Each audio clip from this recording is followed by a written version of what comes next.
morning, everyone.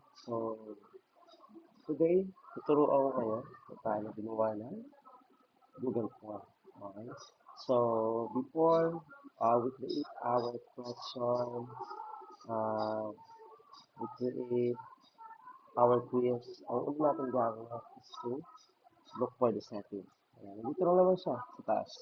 So, click the settings. So, syempre, we are about to create a quiz. So, just click this. Make this a quiz. Then, bibigyan ka yan ng iba't ibang option. Ayan. So, and this is raised immediately after each submission. O, pwede rin later, manual review, tapos tsaka may bibigay yung kanilang mga grades or kanilang mga scores. Okay, dito sa responded setting, we have list question. So, kung na-list ng bata yung question, um, makikita niya yun after he answers, no? After he answers the whole form. And makikita niyo yung correct answer and also point values kung nakailang puntos siya. So, i-on off ko lang siya dito kung ayaw niyo siya pakita sa mga bata. And so, better to turn this off para hindi magkaroon ng there. Kasi hindi natin may iwasan yun. Yung mga ganun talagang scenario or cases. So, we have default question point value. So, gagawin na natin, set natin ng 1. O, pwede lang set ng 2, 3, depende sa inyo kung gaano kalaki yung point ng inyong mga question. No? So, pero for now, let's set it for 1. So, ito natin dito ang responses. Ayan. So, pwede tayo mag-send ng copies sa kanilang response. So, para makita rin nyo yung mga sagot nila after nyo mag-answer. Okay? So, ito, allow responses editing, strongly recommended to turn this off. Kasi, tawag dito, lalo na especially kung naka-on to tatlo. Pwede nilang makita at mapalitan yung mga sagot nila para maitama. So, ayaw natin yung scenario. And ito, make sure to click to limit to one response. That is a response na pwede na isend. Okay? Medyo magugulo kasi yung data kung dalawa-dalawa yung ma-isend nila. So, dapat isa na. And then, inform din ng isang response lang magawa nila. Right after you check every setting, yeah, so pwede mo naman yung mga importante. Ito tayo sa question. Okay, sa question, dito tayo mag-edit ng ating quiz. Na unang-unang gagawin natin is to input the title ng ating quiz. So, let's say this is a quiz 1.1. Then, below, nakikita nyo, pwede siyang i-bold. Ayan, so, click no. Pwede nyo i-bold yung text, italic, palagyan ng underline, no? So, pwede. So, dito, description, pwede nyo ilagay kung ano yung description or ano yung topic na magiging quiz, let's say, badminton. Badminton. Ayan. Okay. Pwede natin siya italic, no? Para mas maganda tingnan. So, okay. Next naman is to create a title or instruction dun sa ating quiz. Okay? So, pwede po ito. Ang gagawin na natin is look for this area dito. May makikita mga option for add question, input question, add title, description, add image, add video, add section. Mga ganyan. So, click nyo lang yung add a title and description. Okay? So, may directly sa baba na another tab. So, ang gagawin nyo lang, para ma-move yung sa taas kasi instruction, dapat sa taas. Okay? So, click nyo lang itong 6 dot, click and hold. Ayan. Then, pwede natin siya i-drag pataas. So, ngayon, ano yung instruction natin, no? So, let's say, ang instruction mo, bagyan na natin. Instruction, write your answer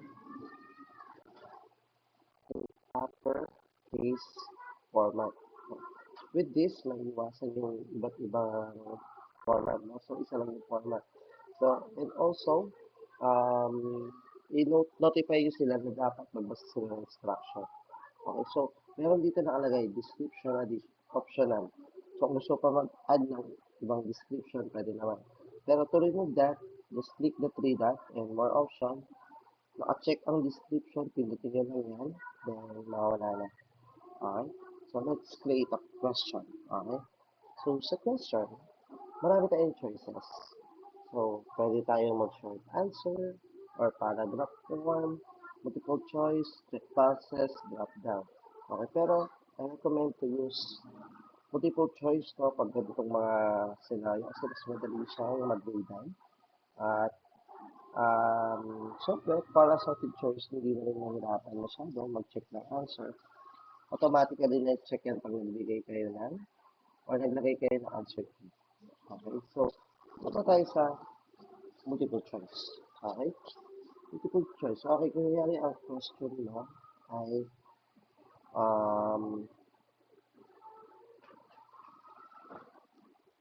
how many feathers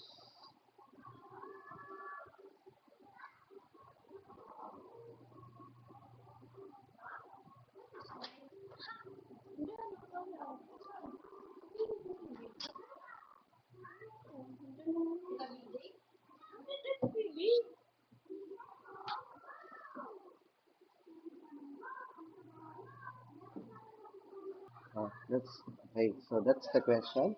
How many feathers does a shuttlecock have? So, option 1, that's the question. Okay. Suggest, ang maganda dito sa Google Form, they suggest correct answer. No? So, kung ayun yung pinakamaganda. So, pwede natin lagay yan agad, 16 feathers. Okay.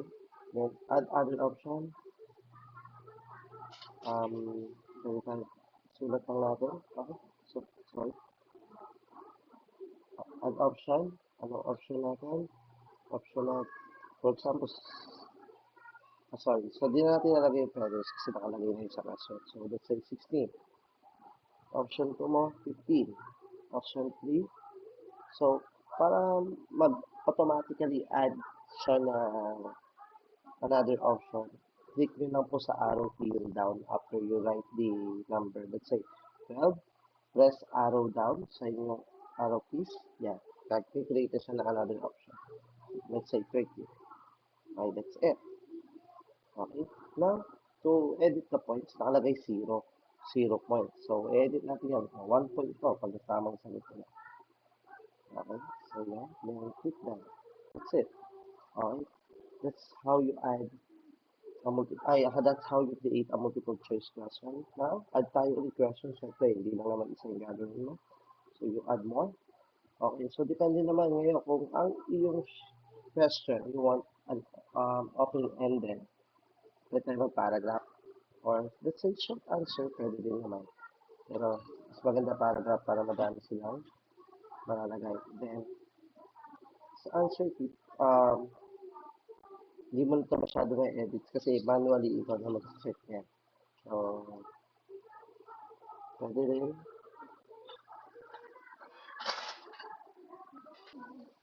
Okay, ayan. So,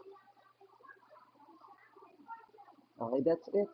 So, sa paragraph, pwede tayo maglagay ng question. For example,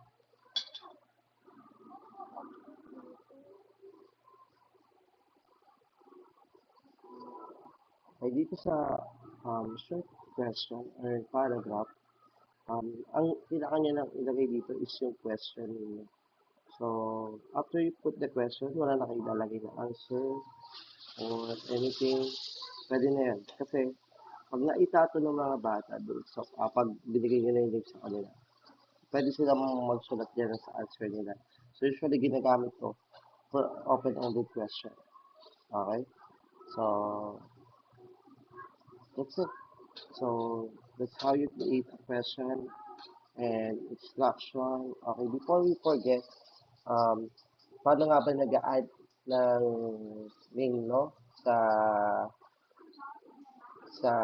Google Form kasi gusto natin makuha yung mga pangalan. So, ang gagawin mo lang is click add question. Okay?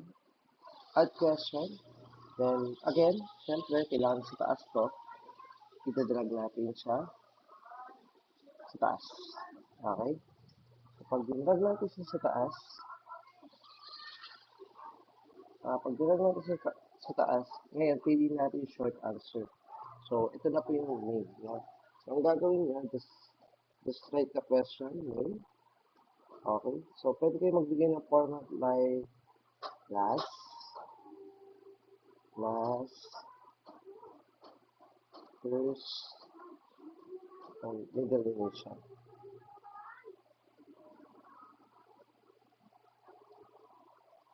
So pwede rin kayo magbigay ng example like this. Example, Duco,